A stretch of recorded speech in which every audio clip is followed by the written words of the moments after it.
बिस्मिल्लाहिर्रहमानिर्रहीम। क्लास आज हम चैप्टर नंबर 1 को डिस्कस करने जा रहे हैं। क्लास 8 ला इलाहा इल्लल्लाहु मुहम्मदुर रसूलुल्लाह सल्लल्लाहु अलैहि व आलिहि वसल्लम। A set is a collection of well-defined, distinct objects or symbols। Collection का मतलब इकट्ठा करना। किसको इकट्ठा करना? ऑब्जेक्ट्स को इकट्ठा कर लो या सिंबल्स को इकट्ठा कर लो। अब वेल डिफाइंड का मतलब ये है कि जिस चीज़ का भी आप सेट बना रहे हैं वो चीज़ वेल डिफाइंड हो, क्लियर कट हो, आपको पता हो कि अगर कोई एलिमेंट है तो वो एलिमेंट उससे उस सेट से बिलोंग करेगा या नहीं करेगा। दूसरी बात है डिस्टिंक्ट ऑब्जेक्ट्स की। डिस्टिंक्ट का मतलब है नुमाया ऑब्जेक्ट्स। सेट में रिपीटेशन अलाउ नहीं है। अगर आप सेट में एलिमेंट्स को रिपीट करते हैं तो वह सेट नहीं होगा। A set is a collection, इकट्ठा करना। किन को करना है? वेल डिफाइंड ऑब्जेक्ट्स को, वो ऑब्जेक्ट्स जो वेल डिफाइंड हो। अब मैं आपसे क्वेश्चन पूछता हूँ कि क्रिकेट टीम में जो मेंबर्स होंगे वो प्लेयर होंगे जो क्रिकेट टीम से बिलोंग करते हैं। अब उस टीम में अगर मैं पूछता हूँ कोई फुटबॉल का प्लेयर ऐड कर सकते हैं? द आंसर इज़ नो, क्योंकि जो सेट है वो वेल डिफाइंड है। अब उसमें जो चीज़ें होंगी, जो एलिमेंट्स होंगे वो भी वेल डिफाइंड होंगे, ताकि हमें क्लियर कट पता लग जाए कि कोई भी ऑब्जेक्ट उसमें ऐड कर सकते हैं या नहीं कर सकते। अब सिमिलरली अगर मैं आपसे पूछता हूँ सेट ऑफ स्टेशनरी ऑब्जेक्ट्स, तो क्या उसमें आपके शूज़ आएंगे? The answer is no. Stationery objects में शूज़ या यूनिफॉर्म आपका नहीं आएगा। अब हम सेट्स की कुछ टाइप्स को पढ़ते हैं। फर्स्ट टाइप है हमारे पास set of natural numbers. Natural numbers क्या होते हैं? जो 1 से स्टार्ट होते हैं, फिर 2, 3, 4 एंड सो ऑन चलता जाता है। ये डॉट डॉट का मतलब है कि ये सेट कंटिन्यूस है, चलता जा रहा है और कहीं भी स्टॉप नहीं है। इसकी कोई बाउंड्री, इस साइड पे कोई बाउंड्री नहीं है। ओके क्लास, सेकंड हमारे पास जो टाइप ऑफ सेट है वो है होल नंबर्स। वो नंबर्स जो 0 से स्टार्ट होते हैं, फिर 1, 2, 3 एंड डॉट डॉट का मतलब है सो ऑन चलते जा रहे हैं, उनको हम कहते हैं set of whole numbers.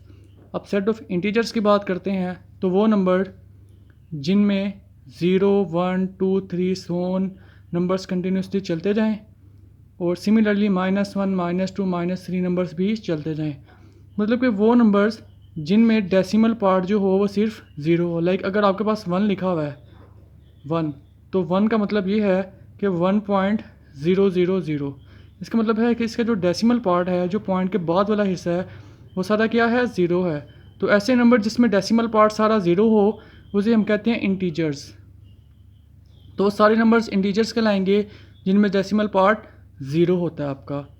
Similarly हमारे पास एक नेक्स्ट टाइप आ रही है सेट्स की, उसे हम कहते हैं प्राइम नंबर्स। वो नंबर्स नेचुरल नंबर में से 1 के अलावा वो नंबर्स जो सिर्फ अपने टेबल पर ही आते हों। आसान लफ्ज़ों में, नेचुरल नंबर में 1 के अलावा वो नंबर जो सिर्फ अपने टेबल पर ही आते हों। ये याद करने का सबसे आसान तरीक़ाकार है। और दूसरे लफ्ज़ों में अगर हमने बात करनी हो हायर लेवल पे, तो हम प्राइम नंबर को इस तरह डिफ़ाइन कर देते हैं कि सेट ऑफ नेचुरल नंबर में से वो नंबर्स जिनके 2 डिस्टिंक्ट डिवाइज़र्स अवेलेबल हों। सिर्फ 2 डिवाइज़र्स हों और वो डिस्टिंक्ट हो, नुमाया हो, मतलब कि 2 हों, एक ना हो। अगर हम 1 की बात करते हैं तो 1 का सिर्फ एक ही डिवाइज़र है, उसके 2 डिवाइज़र नहीं है। लेकिन उसके अलावा अगर हम बाकी प्राइम नंबर्स की बात करते हैं, लाइक 3 की या 2 की बात करते हैं, तो 2 के 2 डिवाइज़र्स होंगे। लाइक 1 भी डिवाइज़र है और 2 भी डिवाइज़र है, और दोनों डिस्टिंक्ट हैं, नुमाया हैं, मुख्तलिफ हैं। इस वजह से हम कहते हैं कि जो प्राइम नंबर्स हैं वो 2 से स्टार्ट होते हैं 2, 3, 5, 7, 11, 13 एंड सो ऑन, ये चलता जाएगा। नेक्स्ट हमारे पास डेफिनेशन है सेट ऑफ ऑड नंबर्स। इसमें हम क्या करेंगे, लाइक वो नंबर्स जो 2 के मल्टीपल्स नहीं हैं, वो नंबर्स जो 2 के मल्टीपल्स नहीं है। लाइक 2 के मल्टीपल्स का मतलब क्या है, वो नंबर जिसको हम 2 मल्टीप्लाई बाय समथिंग की फॉर्म में नहीं ले सकते। लाइक 1 है तो 1 को क्या हम 2 मल्टीप्लाई बाय क्या करें, यहाँ पर ऐसा कौन सा इंटीजर यहाँ रखें कि आंसर 1 आता हो। द आंसर इज़ नो, कोई भी ऐसा इंटीजर नहीं है जिसके साथ 2 को मल्टीप्लाई किया जाए और आंसर 1 आ जाए। तो ऐसे सारे नंबर्स जो 2 के मल्टीपल नहीं है वो हमारे पास क्या कहलाते हैं, ओड नंबर्स। क्या कहलाते हैं, ओड नंबर्स। और वो नंबर्स जो 2 के मल्टीपल्स हैं उन्हें हम कहते हैं इवन नंबर्स।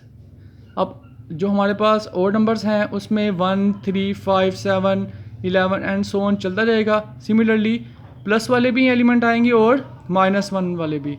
लाइक आपके पास सेट बनेगा +1, +3, +5 एंड सो ऑन।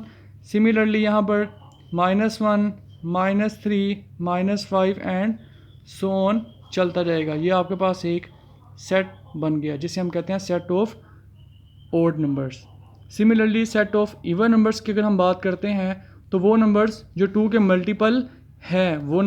मल्टीपल हैं, अब आप सोचेंगे सर 0 2 का मल्टीपल वो कैसे है, तो देखें 2 मल्टीप्लाई बाय आप 0 लिख सकते हैं। 0 एक इंटीजर है तो आपने 2 का मल्टीपल बना दिया तो आंसर क्या आएगा 0, तो इसका मतलब है 0 इज़ अ इवन नंबर।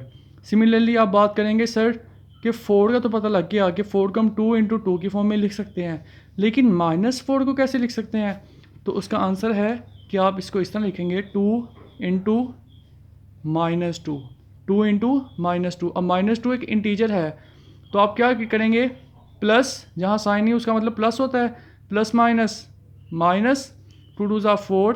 तो बेसिकली ये आंसर जो मर्ज़ी आता हो आपने बस यहाँ देखना है कि आप इसको 2 के मल्टीपल की फॉर्म में लिख सकते हैं। अगर आपका आंसर यस है तो इसका मतलब है कि वो नंबर आप क्या होगा, एक इवन नंबर होगा। वो नंबर क्या होगा, एक even number.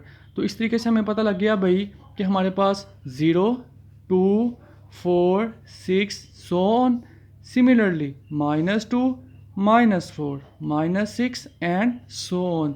This all numbers are even numbers. अब हम नेक्स्ट डेफिनेशन की तरफ जाते हैं, वो है सेट ऑफ रैशनल नंबर्स। बच्चों ये डेफिनेशन बहुत इंपॉर्टेंट है, इसको काइंडली मिक्स ना कीजिएगा। आसान लफ्ज़ों में समझें कि भाई आपको फ्रैक्शन का तो पता है, फ्रैक्शन क्या था। फ्रैक्शन में आपने ये चीज़ पढ़ी थी कि आपके पास डिवाइड की फॉर्म में 2 चीज़ें होती हैं, ऊपर वाले हिस्से को आप न्यूमरेटर कहते हैं, नीचे वाले हिस्से को आप डिनोमिनेटर कहते हैं। अगर ऊपर भी आपके पास एक इंटीजर हो और नीचे भी आपके पास एक इंटीजर हो, मतलब कि 2 इंटीजर्स को आप फ्रैक्शन की फॉर्म में लिख लें, या 2 इंटीजर्स का आप क्वोशंट ले लें, या उसको आप फ्रैक्शन की फॉर्म में लिख लें, ओवर की फॉर्म में, बटे की फॉर्म में लिख लें, डिवाइड की फॉर्म में लिख लें, तो ये आपके पास जो एक पूरा नंबर बनता है इसे आप कहते हैं रैशनल नंबर। लाइक आप कहते हैं 2/5, तो 2/5 इज़ अ रैशनल नंबर। हम चेक करेंगे क्या ऊपर 2 क्या वो रैशनल नंबर है, क्या 5 हमारे पास, क्या 2 हमारे पास इंटीजर है, क्या 5 हमारे पास इंटीजर है। अगर ये भी ऊपर वाला हिस्सा भी इंटीजर है, नीचे वाला हिस्सा भी इंटीजर है, तो ये पूरा नंबर हमारे पास रैशनल नंबर कहलाएगा। वो नंबर्स जिसमें ऊपर वाला हिस्सा भी एक इंटीजर हो, नीचे वाला हिस्सा भी एक इंटीजर हो, तो हमारे पास वो पूरा नंबर एक रैशनल नंबर कहलाता है। ठीक है, इसको इस तरीके से डिफ़ाइन किया गया है कि यहाँ पर P आपके पास कोई भी एक इंटीजर है, Q आपके पास कोई भी एक इंटीजर है, तो P/Q एक ऐसा नंबर है, वो सारे नंबर जिसमें P एक इंटीजर होगा, कोई सा भी हो सकता है, Q एक इंटीजर है, कोई सा भी हो सकता है। ठीक है, तो ये पूरा नंबर जो इनकी फ्रैक्शन से बनेगा उसे हम कह देंगे रैशनल नंबर। क्या कहेंगे इसको, रैशनल नंबर। अब यहाँ पर एक बात याद रखें कि जो डिवाइड में हमने Q रखा है इसको कभी भी आपने 0 पुट नहीं करना, Q 0 के इक्वल आपने नहीं पुट करना, Q does not equal to 0, क्योंकि आपको पता है कि कोई सा भी नंबर हो, लाइक 2 है या 3 है, कोई सा भी नंबर डिवाइडेड बाय 0 करते हैं तो आंसर आपके पास अनडिफाइंड आता है, आता है। अब क्वेश्चन है कि भाई ऐसा क्यों होता है, इसकी क्या रीज़न है। द आंसर इज़ डैट अगर आप लिखते हैं 2/0। तो इसका मतलब क्या है? इसका मतलब है कि भाई आप 2 ऊपर वाला हिस्सा अंदर रखेंगे और नीचे वाला हिस्सा बाहर। 0 मल्टीप्लाई बाय 1 करते हैं तो 0 इंटू 1 क्या आंसर आएगा? 0। आपका यहाँ पर क्वेश्चन आंसर रिमाइंडर 2 आ गया, क्वेश्चन में क्या आया? 1 आया। फिर आपने देखा कि आपने 0 को मल्टीप्लाई किया 2 से, आंसर क्या आया? 0 और रिमाइंडर क्या बच गया? 2। सिमिलरली फिर आपने ट्राई किया 0 मल्टीप्लाई बाय 3 किया, आंसर 0 आ गया, फिर रिमाइंडर आपके पास फिर 2 बच गया। फिर आपने इस तरह ट्राई करते गए, फिर 0 को आपने 4 से किया, फिर 0 आ गया। इस तरह चलते रहे और आप देख रहे हैं जो क्वेश्चन है वो एक सेम नंबर नहीं आ रहा। जब भी आप डिवाइड करते हैं तो आंसर आपके पास एक एग्जैक्ट नंबर आता है, कभी भी आपके पास नंबर डिफरेंट नहीं आता। लाइक आप कहते हैं 10 को डिवाइड करते हैं 5 से, तो आंसर क्या आएगा आपके पास? 2। अब हमेशा हमेशा यही होता है कि जब भी आप दो नंबर्स को डिवाइड करते हैं तो आंसर एक फिक्स नंबर आता है, वो वैल्यू कभी चेंज नहीं होती। इस तरह कभी नहीं होता कि आपने दो नंबर्स को डिवाइड किया तो अभी आंसर कुछ आ रहा है, बाद में कुछ और आ रहा है। अगर इस तरह की कंडीशन होगी तो वो डिवीजन एग्जिस्ट नहीं करेगी। ज़ीरो में भी यही प्रॉब्लम था, जब हम ज़ीरो से डिवाइड कर रहे थे तो कभी क्वेश्चन 1 आ रहा है, कभी 2 आ रहा है, कभी 3 आ रहा है, कभी 4 आंसर आ रहा है, कभी कुछ आ रहा है। जो ऊपर वैल्यू होती है क्वेश्चन को आप बेसिकली आंसर कह रहे होते हैं आसान लफ्ज़ों में। तो यहाँ पर क्वेश्चन डिफरेंट आता जा रहा है।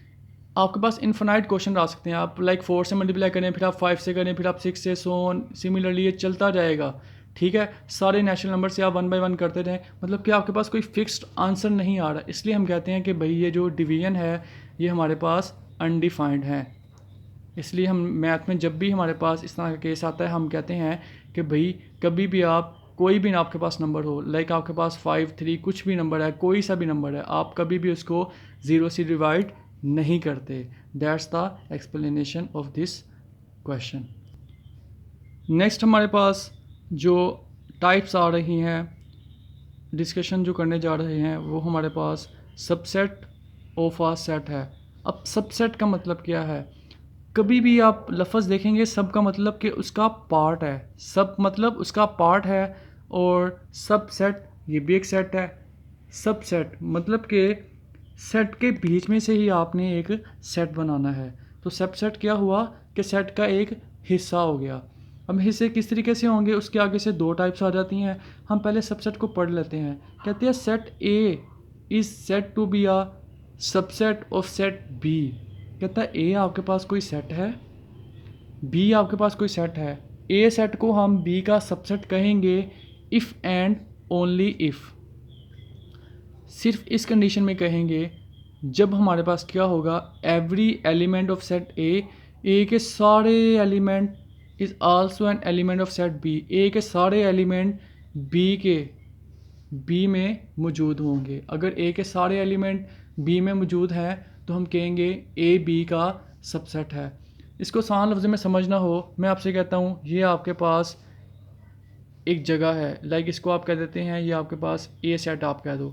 अब आप कहते हैं बी, ये आपके पास बी आ गया, तो क्या ए सारा का सारा बी में मौजूद है? The answer is yes. तो इसका मतलब ए बी का क्या है? सबसेट है। बी के पास एक्स्ट्रा हिस्सा भी है और बी ए को भी कंटेन कर रहा है, तो इसका मतलब है ए सबसेट है बी का, ए सबसेट है बी का। आसान लफ्ज़ में अब आपसे एक क्वेश्चन पूछता हूँ मैं कि भाई लाहौर क्या पाकिस्तान का सबसेट है? द आंसर इज़ यस, क्योंकि लाहौर सारा का सारा पाकिस्तान में कंटेन कर रहा है। अब मैं आपसे फिर एक और क्वेश्चन पूछता हूँ, क्या पाकिस्तान वर्ल्ड का, पूरी दुनिया का सबसेट है? द आंसर इज़ यस, क्योंकि पाकिस्तान पूरी दुनिया में एग्जिस्ट करता है, एक दुनिया का, पूरी दुनिया का ये पार्ट है, हमारे अर्थ का ये एक पार्ट है। अब सिमिलरली अब हम सेकंड इसकी दो टाइप्स आ रही हैं उसको डिस्कस करते हैं। अच्छा, इसको डिनोट करते हैं ए सबसेट बी की फॉर्म में। अगर ए इसका बी का सबसेट है, ए के सारे एलिमेंट बी में मौजूद हैं, तो हम कह देंगे ए बी का सबसेट है। अब प्रॉपर सबसेट की बात करते हैं। If A is a subset of B and at least one of the number of B is not a member of A, then A is said to be a proper subset of B. और इसको लिखेंगे कैसे हम? ए subset, इसके नीचे अब हम line नहीं लगाएंगे। अगर हम वैसे सबसेट की बात कर रहे हैं तो लाइन लगा देंगे, लेकिन जब प्रॉपर की बात करेंगे तो इसके नीचे एक लाइन नहीं लगाएंगे। अब देखो इसका मतलब क्या है। कहता ए जो था, ए आपके पास जो सेट है वो सारा का सारा बी में मौजूद है, वो सारा का सारा बी में मौजूद है, लेकिन बी में कुछ पोर्शन ऐसा है, कुछ पोर्शन ऐसा है जो ए में मौजूद नहीं है। लाइक ए छोटा है बी से, बी कहीं ना कहीं बड़ा है, उसमें कोई कोई चीज़ एक्स्ट्रा है। तो इसका मतलब है एक एलिमेंट ज़्यादा होगा तो इसका मतलब कुछ एक्स्ट्रा है, कम से कम एक होगा तो कुछ एक्स्ट्रा होगा ना। अगर दोनों सेम सेम होंगे तो फिर बात तो ख़राब हो जाएगी, फिर एक्स्ट्रा वाला सीन तो नहीं है, फिर बी बड़ा नहीं होगा। बी को बड़ा करने के लिए कम से कम एक एलिमेंट डिफरेंट चाहिए जो ए में मौजूद ना हो। तो अगर हमारे पास ये कंडीशन होगी कि ए सारा का सारा बी में मौजूद होगा, लेकिन बी में कुछ एक्स्ट्रा चीज़ें भी होंगी जो ए में मौजूद नहीं होंगी, तो इस केस में हम कह देंगे कि ए बी का प्रॉपर सबसेट है। अब मैं आपसे आपको एग्जांपल देता हूँ। लाइक लिखा 1 2 3, इसको मैं नाम दे देता हूँ ए का, और लिखा हुआ है मेरे पास फिर बी, लाइक 1 2 3 एंड 4। अब देखें 1 ए के जो एलिमेंट्स हैं वो हैं 1 2 3। क्या 1 बी में मौजूद है? The answer is yes. 2 भी मौजूद है, 3 भी मौजूद है। अब ए सारा का सारा बी में मौजूद है, लेकिन बी में एक ऐसा एलिमेंट है, एक ऐसा एलिमेंट है जो ए में मौजूद नहीं है, ये एक एक्स्ट्रा एलिमेंट है। अगर हमें एक ऐसा एलिमेंट मिल जाए जो ए में मौजूद नहीं होगा, ठीक है, ए सारा का सारा बी में है, लेकिन बी में कुछ पोर्शन ऐसा मिल गया है जो ए में मौजूद नहीं है, तो इसका मतलब है कि ए सबसेट तो है बी का, लेकिन कौन सा होगा ये फिर? Proper subset. कौन सा सबसेट होगा? Proper subset. तो answer is the question is that कि लाहौर क्या सबसेट, प्रॉपर सबसेट होगा पाकिस्तान का? द आंसर इज़ यस, क्योंकि लाहौर सारा का सारा पाकिस्तान में कंटेन कर है, और लाहौर के अलावा भी पोर्शन पाकिस्तान में एग्जिस्ट करता है। लाइक कराची है, फैसलाबाद है, पेशावर है, और बहुत सी सिटीज़ हैं। नेक्स्ट डेफिनेशन है इम्प्रॉपर सबसेट। अब देखें भाई, अगर ए सारा का सारा बी में मौजूद है, बी सारा का सारा ए में मौजूद है, ए के सारे एलिमेंट बी में हैं, बी के सारे एलिमेंट ए में हैं, इसका मतलब ए और बी सेम सेम सेट हो गया, बस नेम डिफरेंट दिया हुआ है। जब इस तरह की बात आ जाएगी तो हम कह देंगे ए बी का इम्प्रॉपर सबसेट है, और बी ए का क्या है? वो भी इम्प्रॉपर सबसेट है।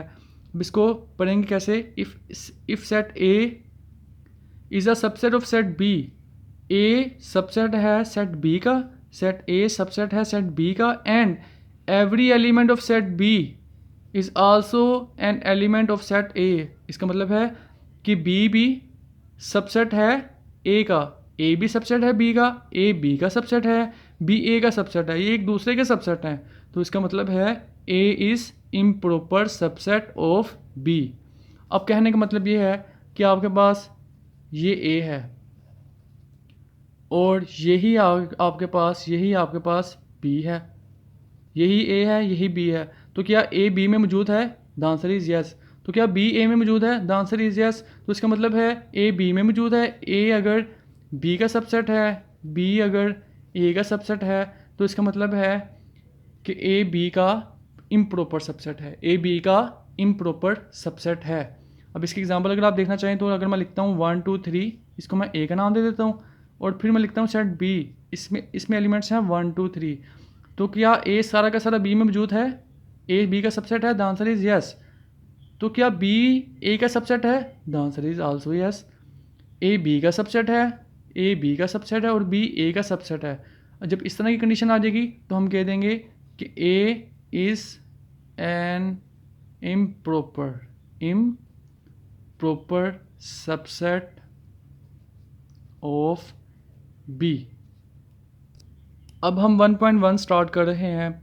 जो हमने डेफिनेशंस पढ़ी हैं, अब हम उनसे रिलेटेड क्वेश्चंस को डिस्कस कर लेते हैं, ताकि डेफिनेशन पढ़ें साथ ही उससे रिलेटेड क्वेश्चन कर लेते हैं, और ताकि आपके लिए वो चीज़ अप्लाई करना बहुत ही आसान रहे। फर्स्ट क्वेश्चन आपके पास है कि भाई आपके पास ये जो एम्प्टी सेट है, इसको आप सिंगल एम्प्टी ब्रैकेट से भी शो कर सकते हैं, और आप इसको फाई से इस तरह भी शो कर सकते हैं। दोनों तरीके आप इस्तेमाल कर सकते हैं। अब कह रहा है जो एम्प्टी सेट है उसके सारे पॉसिबल ऑल सबसेट्स आप बता दें। तो एम्प्टी सेट का हमेशा एक ही सबसेट होगा, और वो इटसेल्फ होगा। सिर्फ एम्प्टी सेट का सबसेट सिर्फ एम्प्टी सेट ही होगा, इसके अलावा कोई और इसका सबसेट पॉसिबल नहीं है। अब सेकंड क्वेश्चन हमारे पास है, बी में एक एलिमेंट है, ठीक है। अगर बी में एक एलिमेंट है तो बी के सबसेट्स बताएं, सारे पॉसिबल क्या होंगे? तो हमेशा याद रखें जो एम्प्टी सेट है वो सबका एम्प्टी सेट होगा, वो सबका सबसेट होगा, ठीक है। Empty set is the subset of all the sets. तो हमेशा हमेशा एम्प्टी सेट तो लाजमी आएगा। और दूसरी बात, अगर आपके पास कोई भी सेट है तो सेट इटसेल्फ पूरा का पूरा वो सेट भी लाजमी उसका सबसेट होगा। और ये कौन सा सबसेट होगा? ये इम्प्रॉपर सबसेट होगा। अभी हमने देखा था कि अगर एक सेट पूरा का पूरा दूसरे में कंटेन है और दूसरा पूरा का पूरा पहले में कंटेन है, ए बी में कंटेन है, बी ए में कंटेन है, तो ये इम्प्रॉपर सबसेट हो गया। तो हमने सारे पॉसिबल बताने हैं, हमने इसमें प्रॉपर भी बता देने हैं और इम्प्रॉपर भी बता देने हैं। तो इसमें ये जो एम्प्टी सेट है ये आपके पास प्रॉपर है, और वन जो आपके पास है जो पूरा का पूरा बी ही बन गया है, तो ये आपके पास एक इम्प्रॉपर सबसेट है। हमने सारे सबसेट बताने हैं, तो इसमें इसके सिर्फ दो ही सबसेट बन रहे हैं। एक एम्प्टी सेट है क्योंकि एम्प्टी सेट हर सेट का सबसेट होता है, और वन इटसेल्फ है तो वन भी इसमें कंटेन करेगा। थर्ड हमारे पास जो सेट है उसमें एलिमेंट्स हैं ए बी। तो आपको पता है जो एम्प्टी सेट है वो हमेशा सबका सबसेट होता है, एम्प्टी सेट तो हमेशा आएगा। सिमिलरली जो सेट इटसेल्फ है वो पूरा का पूरा सेट वो भी लाजमी आएगा, क्योंकि ये इम्प्रॉपर सबसेट होता है। ये दो सेट तो हमेशा लाजमी आएंगे। अब बाकी सेट्स की बात कर लेते हैं। तो आप कोशिश करें, अगर आपके पास दो एलिमेंट्स वाला सेट है, इसमें देखें दो एलिमेंट्स है, पहला एलिमेंट ए है, दूसरा एलिमेंट बी है। तो आप देखें पहला एलिमेंट ए है, तो आप पहले सिंगल एलिमेंट्स के आप सेट बनाएं। लाइक खाली पहले ए को लिख लें, फिर जस्ट बी को लिख लें। पहले सिंगल के सेट बनाएंगे, अगर वो कंप्लीट कर लेते हैं, लाइक तीन आपके पास एलिमेंट्स हैं, तो फिर आप दो के सेट बनाना शुरू कर देंगे, फिर आप लास्ट पे 3 वाली का बना देंगे। अब यहाँ पर सिर्फ दो ही हैं, तो पहले हम एम्प्टी सेट और पूरा का पूरा सेट लिख देंगे, उसके बाद सिंगल एलिमेंट का एक सेट बना देंगे जिसे हम सिंगलटन सेट कहते हैं। तो ये हमारे पास सारे पॉसिबल इसके सबसेट्स अवेलेबल हो गए हैं जी। क्वेश्चन नंबर 2 हमारे पास है, इसमें लिखा हुआ है राइट ऑल प्रॉपर सबसेट्स। अब हमने जो सबसेट्स लिखने हैं वो सारे नहीं लिखने हैं, सिर्फ हमने प्रॉपर को ही डिस्कस करना है, वो ही सबसेट्स को डिस्कस करना है जो सिर्फ प्रॉपर हैं। इम्प्रॉपर को डिस्कस नहीं करेंगे। इम्प्रॉपर क्या है? सिंपली वही पूरा का पूरा सेट जो अगर हम लिख देते हैं सबसेट्स में तो इम्प्रॉपर बनता है, बस उसको नहीं लिखना। बाकी सारे सबसेट्स आप लिख दोगे तो वो आपके पास प्रॉपर सबसेट बन जाएगा। लेकिन आपके पास सिर्फ ए लिखा हुआ है तो आप सिर्फ एम्प्टी सेट लिख देंगे। आप यहाँ पर ए जो सिंपल आप ए है वो आप क्यों नहीं लिख रहे? क्योंकि अगर आप लिखेंगे तो बस पूरा का पूरा वही सेट बन जाएगा। तो ये तो इम्प्रॉपर है, रिक्वायरमेंट है कि सिर्फ प्रॉपर लिखने हैं, तो इसमें सिर्फ यही आंसर होगा। और ये वाला आपके पास जिसका सबसेट है वो यहाँ पर नहीं आएगा, क्योंकि रिक्वायरमेंट है कि सिर्फ प्रॉपर है, इम्प्रॉपर वाला आपने नहीं लिखना। अब सिमिलरली आपके पास सेट है उसमें 0 1 लिखा हुआ है, तो आप सबसे पहले क्या करेंगे? एम्प्टी सेट लिख लिया, क्योंकि एम्प्टी सेट हर सेट का सबसेट है। उसके बाद मैंने कहा था जब आपने सबसेट्स बनाने हैं तो एम्प्टी सेट लिखने के बाद आपने सिंगल एलिमेंट का आपने सेट बनाना है। फिर सिर्फ 0 आ जाएगा एक सेट में, फिर सिर्फ 1 आ जाएगा, और फिर उसके बाद 1 0 1 पूरा का पूरा सेट आप नहीं लिखेंगे, क्योंकि अगर आप लिखेंगे तो वो क्या बन जाएगा? वो तो इम्प्रॉपर सबसेट बन जाएगा। उसकी रिक्वायरमेंट तो यहाँ पर नहीं है, इसलिए हम सिर्फ 5 0 और 1 ये सेट्स लिखेंगे। थर्ड क्वेश्चन हमारे पास है वेरी इंपॉर्टेंट क्वेश्चन, इसको बड़े गौर से देखिएगा। इसमें एलिमेंट्स हैं 1 2 3। सबसे पहले एम्प्टी सेट लिख दिया हमने, इसको आप 5 भी कह सकते हैं। फिर हम सिंगलटन्स के सेट बनाएंगे, लाइक 1 लिख दिया, फिर 2 लिख दिया, फिर 2 3 लिख दिया। जब 1 1 के सारे पॉसिबल आपने सबसेट लिख दिए, अब 2 2 के सबसेट बनाने हैं। ऐसे सबसेट बनाने हैं जिसमें सिर्फ 2 ही एलिमेंट्स हो। तो आप पहला सबसेट बना देंगे जिसमें 1 2 आ जाए, फिर आप कर लें 1 3 कर लें, फिर 2 3 कर लें। तो इसके अलावा 2 वाला आपके पास कोई भी नहीं बनेगा। जब आप 3 वाला बनाना चाहेंगे तो सिर्फ वो एक ही बनेगा, लेकिन हमने वो पूरा का पूरा सेट वो नहीं लिखना, कि अगर हम लिखेंगे तो वो इम्प्रॉपर सबसेट बन जाएगा, इसलिए हम उसको नहीं लिख रहे। सिर्फ हमने प्रॉपर सबसेट ही लिखने हैं। दोबारा देख लें, पहले हमने एम्प्टी सेट लिखना है, फिर सिंगल एलिमेंट्स के हमने सेट बना कर लिख देने हैं, फिर दो एलिमेंट्स के हमने सेट बना कर लिखने हैं, और सारे पॉसिबल सबसेट बनाने की कोशिश करनी है। तो ये 3 से ज़्यादा नहीं बनेंगे 2 2 वाले। तो ये सारे प्रॉपर सबसेट्स हैं। क्लास अब नहायत ही ज़रूरी किस्म की बड़ी इंपॉर्टेंट टाइप की आपके पास डेफिनेशन आ जाती है, जिसका नाम है पावर सेट। पावर सेट को आप पी ए से शो करते हैं, पी और साथ ए लिख देते हैं। पी का मतलब आपके पास पावर सेट है, ए का मतलब है कि किस सेट का आपने पावर सेट बनाना है, वो सेट आपने लिख दिया। लाइक आपके पास सेट ए का आपने पावर सेट बनाया है तो आप पी ए लिख देंगे, अगर आपने सेट बी का बनाया तो आप लिख देंगे पी बी लिख देंगे। इसमें आपने करना क्या होता है, इसमें आपने जस्ट सारे पॉसिबल सबसेट्स बना लेने हैं। सारे सब पॉसिबल सबसेट्स को आपने जब आपने लिख लिया, फिर आपने जस्ट उसको ब्रैकेट्स में क्लोज कर देना है, उसका आपने सेट बना देना है। आपने एक ऐसा सेट बनाना है जिसमें सारे पॉसिबल सबसेट्स मौजूद हों। जब आप ये काम कर लेंगे तो आपके पास वो एक पावर सेट बन जाएगा। क्या लिखा हुआ है, the set of all subsets. ऐसा सेट बनाना है जिसमें क्या हो, all subsets of a set ए।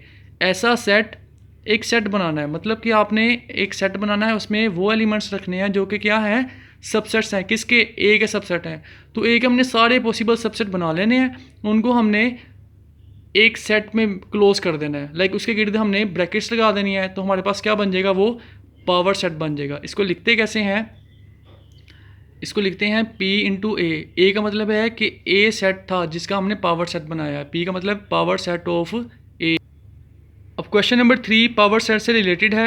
इसमें लिखा हुआ है कि ए जिसके एलिमेंट्स हैं, सेट ए के एलिमेंट्स हैं -1 और 1। अब आप देखते हैं कि इसके आपने सारे पॉसिबल सबसेट्स बनाने हैं, तो वो एम्प्टी सेट आ जाएगा। फिर आपने सिंगल एलिमेंट के सेट बनाने हैं तो -1 भी आ जाएगा, 1 भी आ जाएगा।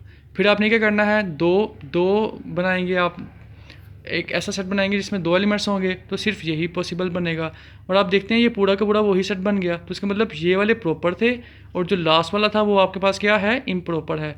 तो सारे पॉसिबल सबसेट्स आपने लिख लिए। अब आपने क्या किया, इनको आपने ब्रैकेट्स में क्लोज कर दिया।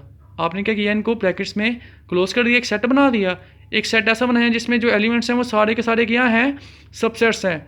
तो आपने सबसेट्स का एक सेट बना दिया। सबसेट्स का जो सेट होता है, सारे पॉसिबल जो सबसेट्स होते हैं उनका जो सेट होता है वो आपके पास एक पावर सेट कहलाता है। सिमिलरली अब हमारे पास इसका सेकंड क्वेश्चन है ए बी सी। इसमें 3 एलिमेंट्स हैं। जब 3 एलिमेंट्स हो तो आप क्या करते हैं, पहले एम्प्टी सेट लिखते हैं, फिर एक एलिमेंट वाला सेट बनाते हैं। लाइक ए सिर्फ आ जाएगा, फिर सिर्फ बी आ जाएगा, फिर सिर्फ सी लिख देंगे। आपने सिंगल एलिमेंट्स के सेट बना दिए, अब आप दो एलिमेंट्स के सेट बना देंगे। अब पहली चॉइस क्या हो जाएगी आपके पास, आप ए बी बना लें, फिर आप ए सी बना लें, फिर आप बी सी बना लें। ये 3 बनाने के बाद आपके पास कोई फोर्थ रिक्वायरमेंट नहीं अवेलेबल है। आप ये सिर्फ 3 ही बना सकते हैं। दो वाले सेट जो आप बनाएंगे वो सिर्फ 3 ही बनाएंगे, कोई चौथा आपके पास नहीं बन सकता। आप सोचें भी तो आपके पास आंसर वही आएगा कि सिर्फ ये 3 ही बनेंगे। अब लास्ट पे पूरा का पूरा सेट आप लिख देंगे, ठीक है। तो ये आपके पास सारे पॉसिबल सबसेट्स आ गए हैं। इनको आपने ब्रैकेट्स में, कर्ली ब्रैकेट्स में आपने क्लोज़ किया, और जब आपने क्लोज़ कर दिया तो एक पूरा सेट बन गया। ये ऐसा सेट है जिसमें सारे पॉसिबल सबसेट्स अवेलेबल है। Set of all possible subsets is called power set. तो आपने इसको लिख दिया P into A power set of A. Class ये 1.1 आज हमने कंप्लीट की है। आई होप आपको समझ आया होगा, और किसी भी किस्म की अगर कोई प्रॉब्लम है तो काइंडली मुझे कमेंट में आप लाजमी बताएं। और थैंक यू सो मच। अल्लाह हाफिज़, अपना ख्याल रखिएगा।